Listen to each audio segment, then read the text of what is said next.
The jazz band was carefully working its way through the sex-heavy melody.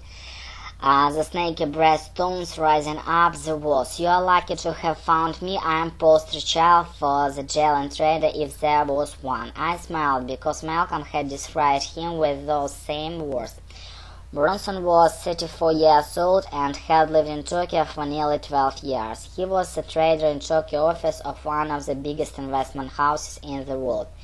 A rising star who has regularly earned between $2 and $5 million per year. Malcolm had steered me toward him for a variety of reasons.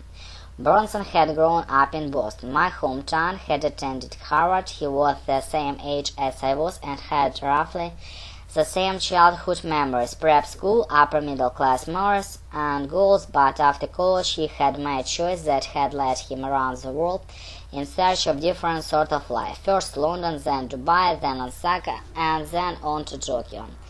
The main thing you need to understand, he said after ordering me a drink in what seemed to be fairly good Japanese, is that no matter how long one of these has lived here, no matter how much we seem to have adopted ourselves, we are outside, every one of us complete fucking outsiders.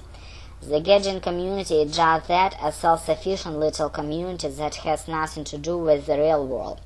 These things we are in isn't real life, not like back home. I look at Bronson, at his relaxed posture and unkept shape.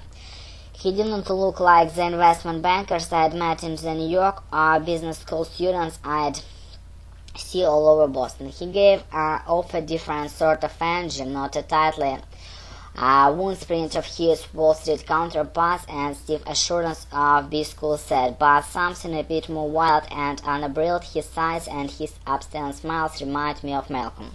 Certainly, some people have feet in living here, haven't they? I mean, there are people who stay in Tokyo for most of their lives.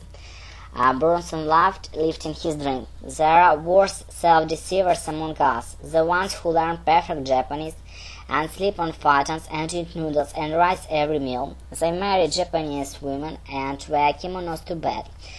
They pretend they belong, but they were the biggest fucking joke, because the Japanese, no matter how good they speak or how authentic they dress, they are just Gaijin foreigners.